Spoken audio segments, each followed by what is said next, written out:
আমাদের ক্ষমতাসীন সরকারের লজ্জা হয় না? একজন প্রধানমন্ত্রীর উপদেষ্টা দিল্লিতে প্রবেশ করতে পারলেন না, অপমানিত হয়ে ফিরে আসলেন, জাতির কাছে ব্যাখ্যা দিতে পারেন নাই।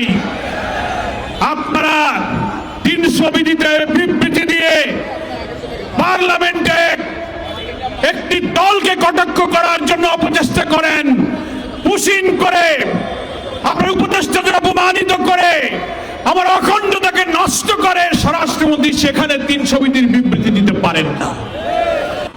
ভারত আমাদের বিরাট প্রতিবেশী রাষ্ট্র।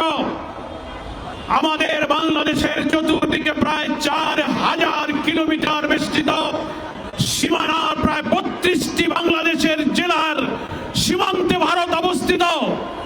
বরাবরই কাঁটাতারের বেড়ায় পুশিন, হত্যা, বর্ডার কিলিং, আমাদের পানি সমস্যা নিয়ে আমাদের প্রতি আপনারা আগ্রাসী আচরণ করেছেন সব সময়।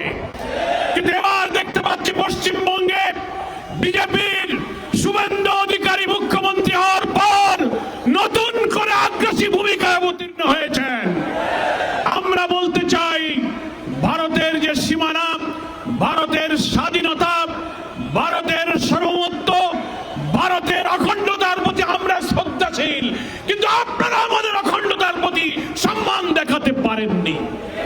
পশ্চিমবঙ্গের নির্বাচনের পর শুভেন্দু অধিকারী যখন মুখ্যমন্ত্রী হলেন, কি আশ্চর্য ব্যাপার, একটি দেশের মুখ্যমন্ত্রী হয়ে তিনি বললেন শেখ হাসিনা শাহজালাল বিমানবন্দরে অবতরণ করবে, উনি 2 মিনিটে বাংলাদেশ দখল করবেন।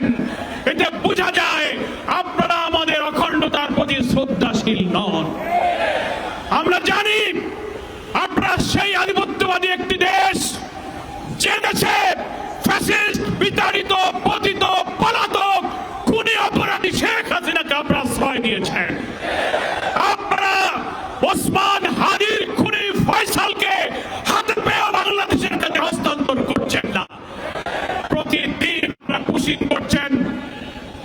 গত বছর প্রায় 2500-এর মতো পুশিন হয়েছেন। শুভেন্দু অধিকারী ক্ষমতা এসে তিনি নিজেই বলেছেন প্রায় 4500 ব্যক্তিকে নাগরিকত্ব যাচাই বাছাইয়ের প্রক্রিয়ায় তারা পুশিন করেছে। আমরা জানতে পেরেছি গোটা ভারতে প্রায় 90 লক্ষ মানুষকে নাগরিকত্ব আর যাচাই বাছাইয়ের অজুহাত তুলে তালিকাভুক্ত করে পুশিনের আওতায় আনা হয়েছে। সীমান্তে সেন্টার থেকে সেখানে তাদেরকে আটক রাখা হচ্ছে, নির্যাতিত করা হচ্ছে। আমরা পরিষ্কার বলতে চাই, আমাদের বীর বিজিবির সৈনিকেরা সীমান্তে যে সাহসিকতার পরিচয় দিচ্ছেন, সীমান্তবর্তী প্রায় 32টি জেলার বীর জনগণ এই পুশিনকে তারা প্রতিরোধ করতে শুরু করেছেন। আপনাদের মনে রাখতে হবে, রৌমারী সীমান্তে, সেই বড়াইবাড়ির সীমান্তে বিডিআরের সাথে বিএসএফ এর নির্লজ্জ পরাজয়ের ইতিহাস আপনাদেরকে স্মরণ করতে হবে।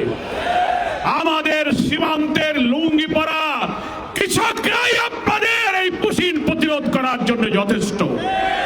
তাই আজকে 11 দল যারা আমরা আমাদের অখণ্ডতা, আমাদের স্বাধীনতার লাল সবুজ পতাকাকে সমুন্নত রাখতে বদ্ধপরিকর, আওয়ামী ফ্যাসিবাদকে বিদায়ের পর ক্ষমতাসীন বিএনপি সরকার জনগণের কাছে দেওয়া প্রতিশ্রুতি বিশ্বাস ভঙ্গ করে আবার সেই ফ্যাসিবাদের পথে যাত্রা শুরু করার প্রেক্ষাপটে আমরা 11 দলীয় ঐক্য বাংলাদেশে জনগণের আকাঙ্ক্ষা পূরণের জন্য আবার আমরা আন্দোলন শুরু করেছি। এই 11 দলীয় ঐক্য সমুন্নত রেখে আমাদের অখণ্ডতা, আমাদের স্বাধীনতা সর্বত্র রক্ষার জন্য আমাদের এই সংগ্রাম নিরন্তর, নিরবচ্ছিন্ন, অপ্রতিরোধ্যভাবে ইনশাআল্লাহ এগিয়ে যাবে। আমরা ভারতীয় সরকার এবং দেশের স্বাধীনতা সার্বভৌমত্বের প্রতি যেমন সম্মান দেখাই, তেমনি বাংলাদেশের সীমানা, আমাদের এই ভূখণ্ডের পানির সমস্যা, সীমান্ত সমস্যা, ব্যবসা বাণিজ্যের সব ক্ষেত্রে ন্যায্যতার, সমতার ভিত্তিতে আমরা সম্পর্ক চাই।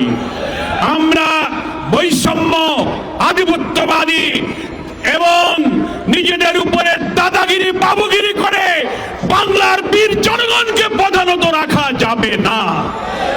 আমাদের সংগ্রাম চলবে। ঐক্যবদ্ধ থাকবেন। জনগণের প্রতি, দেশবাসীর প্রতি আমাদের আহ্বান থাকবে যে আমরা সব সময় আমাদের অখণ্ডতা, স্বাধীনতার ব্যাপারে সচেতন থাকব। আমাদের ক্ষমতাসীন সরকারের লজ্জা হয় না? আধিপত্যবাদের সেবাদাস, তাদের কাছে দাস খত দিয়ে বাংলাদেশটাকে আবার তাদের কাছে বিক্রি করতে বসেছে। আপনার একজন প্রধানমন্ত্রীর উপদেষ্টা দিল্লিতে প্রবেশ করতে পারলেন না, অপমানিত হয়ে ফিরে আসলেন, জাতির কাছে ব্যাখ্যা দিতে পারেন নাই। আপনারা 300 বিধিতে বিবৃতি দিয়ে পার্লামেন্টে একটি দলকে কটাক্ষ করার জন্য অপচেষ্টা করেন, পুশিং করে, আপনার উপদেষ্টাদের অপমানিত করে, আমার অখণ্ডতাকে নষ্ট করে স্বরাষ্ট্রমন্ত্রী সেখানে 300 বিধির বিবৃতি দিতে পারেন না। তাই আমরা আজকে শাহবাগ চত্বরের এই মিছিল পূর্ব সমাবেশ থেকে দেশবাসীর প্রতি আহ্বান জানাবো।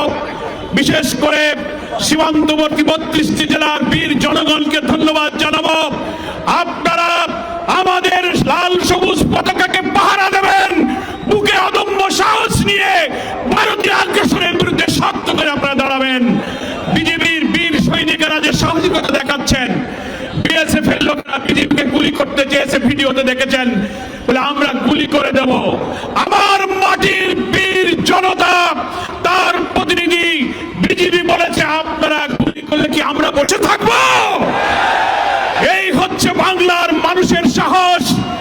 ভারতীয় আধিপত্যবাদী শক্তি, বিশেষ করে পশ্চিমবঙ্গে বিজেপির মোদীর সেবাদাস শুভেন্দু অধিকারী, আপনি যে ধৃষ্টতা দেখিয়েছেন, বাংলাদেশ দখল করার ধৃষ্টতা, হাসিনাকে শাহজালাল বিমানবন্দরে নামার ধৃষ্টতা, শহীদ ওসমান হাদির খুনি ফয়সালকে আপনি প্রশ্রয় দিয়েছেন। আমরা শহীদ ওসমান হাদির এই চত্বর থেকে ওসমান হাদির খুনিদের বিচার চাই এবং তার এই আজব হত্যাকারীকে বাংলাদেশের আদালতের কাছে সোপর্দ করুন।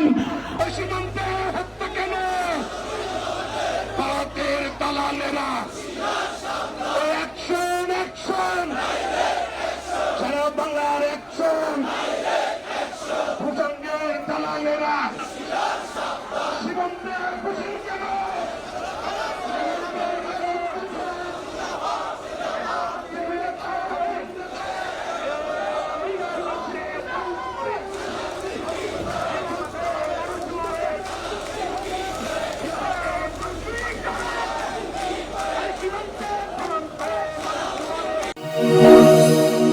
বিপিসি বাংলা, সংবাদের আস্থা।